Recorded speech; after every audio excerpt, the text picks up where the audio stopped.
First, though, if you've ever had a loved one who's been facing end of life, perhaps has indeed required palliative care, then the great need for good services in your region has perhaps become pretty apparent to you, and the care and attention that clinicians working in palliative care can provide can be in some places, well, great solace at a pretty difficult time. There has been quite an extraordinary donation come from employees from Newcastle Permanent for palliative care clinicians to benefit from. Let's learn a bit more about this and how this donation has come about. Kirsty Blades is the CEO of Palliative Care New South Wales. Kirsty, good afternoon to you. Thank you. Good afternoon. So, what is the donation that's come your way? So we've received a very generous donation on behalf of the Newcastle Permanent employees of just over $22,000. It was a lovely call to receive when we heard that news, and it is in fact the largest single donation that Palliative Care New South Wales has received. Incredible. Did they tell you why they were making this donation?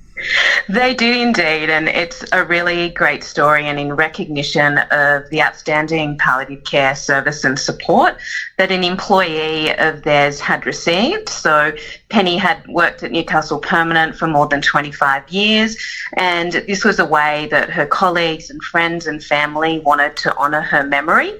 And so it was the employee's decision then to donate that to Palliative Care New South Wales in recognition of the support that her and her family had received from the Nelson Bay Community Palliative Care Service team. Yeah, wow, what a special thing. So, $22,000, as you say, that's incredible. That's the largest single donation that Palliative Care New South Wales has ever received. What will you be able to do with that money? So what we really want to do, and what Penny's family were keen and friends were keen for us to do as well, was to make sure we invested that back into the education and support of palliative care clinicians, particularly in regional New South Wales and aligned to where Newcastle Permanent are also located. So with these funds, we're going to be able to fund scholarships to our annual conference, which is coming up in Tamworth, also in a regional area. So we'll be funding 9 clinicians to attend that state conference.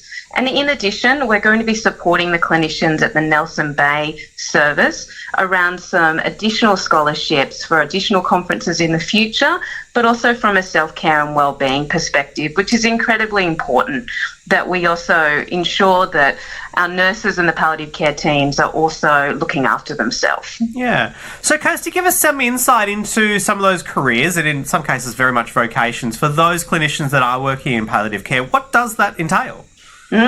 So those that are working in palliative care, they are highly skilled individuals and professionals that have chosen to specialise in the area of palliative care. So they have gone and done additional training to become that specialist in that specialist area. So they're clinical nurse consultants, there'll be nurse practitioners, registered nurses, but also it is a multidisciplinary team that provides palliative care support. So your allied health workers, such as occupational therapists, social workers, physios, etc., also play an incredibly important role in the provision of quality palliative care.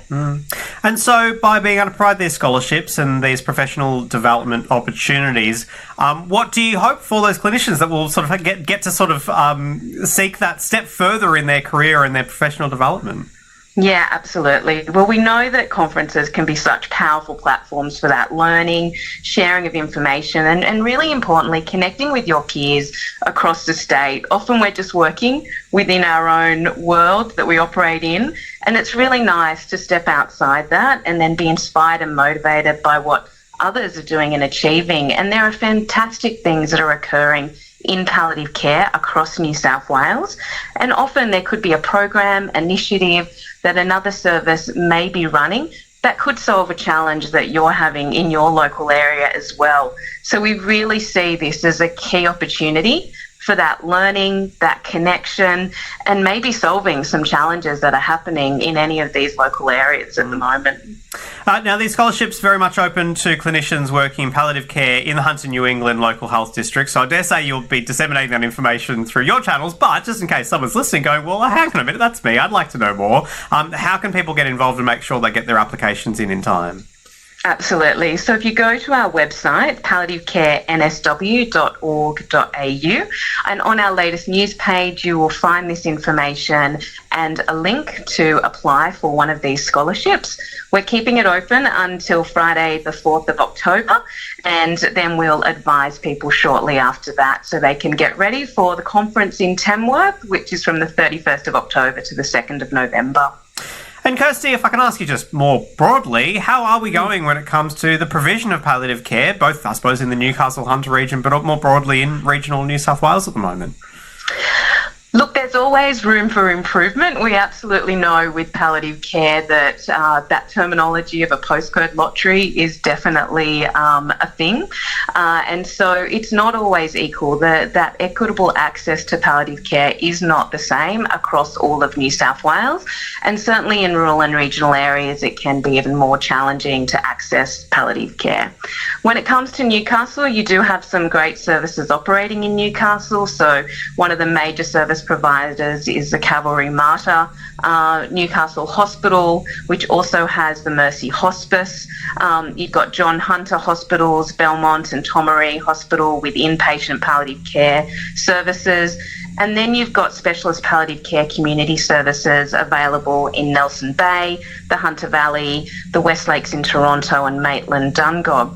So not doing too bad, but I would say that one of the things I do hear from clinicians in Newcastle, and particularly those linked in to John Hunter, is they would love to see more dedicated inpatient beds and wards for palliative care patients. So that's certainly one area that we'll continue to advocate for, is that provision of more dedicated inpatient units, as well as continued investment into community palliative care, so that more families and more patients, just like Penny, are able to have the benefit of that palliative care provision.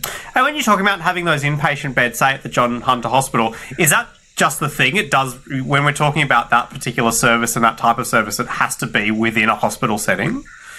It doesn't. So palliative care can be provided wherever your home is. Again, this does depend on where you live and your location. But palliative care is provided in the home by those community palliative care teams.